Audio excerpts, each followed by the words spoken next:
everyone, and welcome to today's Phibble 4 show. We have a two-part series just for you, so you have two of us here telling you all about it. See how smart we are? I'm just here for eye candy. Am I the brains and you're the brawn? Sure. We're going to make lots of money. Okay, Pet Shop Boys. Anyway.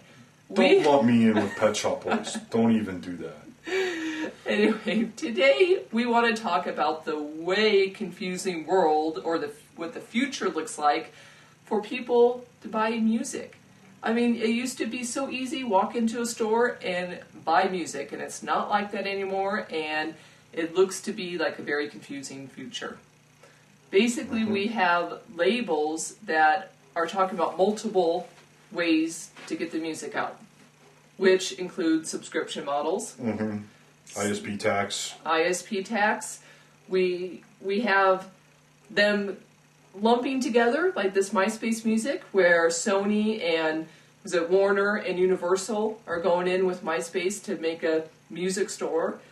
We have iTunes thinking about going to a subscription base. Now, does that mean everything subscription, or does that mean you get a choice to still, buy single tracks or go subscription? Yeah, I don't know. The info on that's really sketchy as far as if it's going to be an add-on product. You can either subscribe to it or if you can still go there and download it. Right, like I said, very confusing. I mean, Universal right now has Total Music, which is a subscription model, but just for the Nokia phones. Right. And we read, too, that iTunes possibly could go that same direction as far as having music preloaded on iPods when when you buy one. Which I happen to like that idea. It's great, especially coming from an indie perspective. We're all about the indie over here at Phibble. If I could sit down with Steve and say, look, Steve, I've got a bunch of bands here that I'd like you to put on your iPod. For an indie band to have that kind of exposure, I think is awesome. I love that idea. That is great, but then you have the whole deal of a subscription model that's not really yours. You're just renting the music. Well, I just mean getting an iPod with music on it.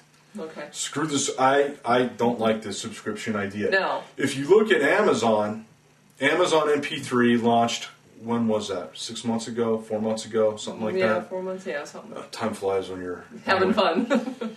So they've really gone up. I think they're the number 3 retail, if I have my numbers right, for music. And right behind Walmart. And then iTunes took over number 1 just last week. So that's buying music. You look at iTunes, number 1. What are you doing right there? You're buying music. Right. iTunes still has that DRM shit in it. Okay. Amazon does not, and I think that's why they're so high. Oh yeah. You look at Walmart, just because they're saturated, the price is there. You're getting CDs. It's a physical product. Their download store failed. That closed. That's done. Yeah. But I don't think they executed that right. But buying music still seems to be a fairly decent model. Right. Which the labels don't want to look at that. They want to look at, I don't know. We talked about a lot of options here, none of which included a CD. Right. And I've not seen any reports or any comments from any of the bigwigs up there where the CD falls into any of these plans. If I know there's a lot of indie labels, they're getting rid of the CD. Right. So, where does this fall? Where does the CD fall with their plans? Are they still going to do that, or are they just going to try and charge the consumers, 3 different ways? The 360 deal to the consumer. Well, that's what it definitely feels like. We didn't sign up to pay for all these different ways of getting music. There should be one simple way of buying it. And sure, there can be different stores. I mean, there used to be physical stores, different ones that you could go to. But at the same time, you knew each one pretty much had everything that you needed. And it scares me to think that Sony's going to have possibly their own subscription model, which could cost between $9 and $12 a month, they're saying. And then, too high. The price point's way too high. And then what does that mean? Does that mean that I also have one for eMusic? And does that mean that if iTunes goes to that, I have one for iTunes? I'm not going to be spending $30 or so a month for music. It's going to be more than that. Then, on top of that, you've got this ISP tax. which, again, there's a lot of misinformation out there. There's a lot of speculation going on because it's not really decided. A lot of people think this ISP tax, which the number seems to fall around $5, Yeah. would be kind of like the premium that most countries pay for blank media, like CDs and stuff.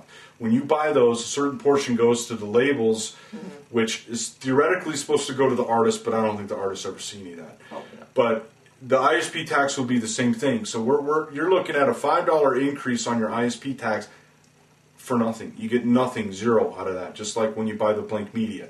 The blank media is cents, and if you don't buy it, you know, I don't like that. I think that's bullshit. You know, we were having a discussion earlier. We did a movie called Crossed. We put that on CDs for people. Right.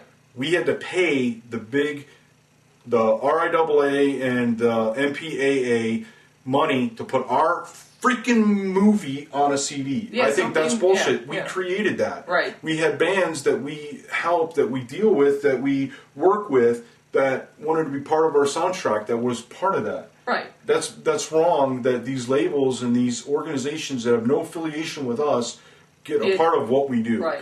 That upsets me. Yes. And the ISP tax upsets me. If I want music, if I want the when Judas Priest finally comes out with the Nostradamus album, if I want that, I'm going to go buy it. I don't want to have to. You mean you don't want to buy it off of like Amazon or something and pay the ISP tax? No, You I don't. I don't want to pay for it twice. Hell no. I know. I don't. It's ridiculous. And I don't think it would stop there. If this ISP tax goes through, I see nothing stopping and a movie tax, a VoIP tax. Yeah, a VoIP tax. We should not give them any more ideas. That is true. You know, but there's a lot of things going on. They're not all bad ideas. I think there's this MySpace music thing, which we reported on last week, is something interesting to look at, and I think that's something we'll talk about tomorrow on the next part of this show, along with some of our further comments. We just can't help We're ourselves. very opinionated over here. Yes, we know what we like.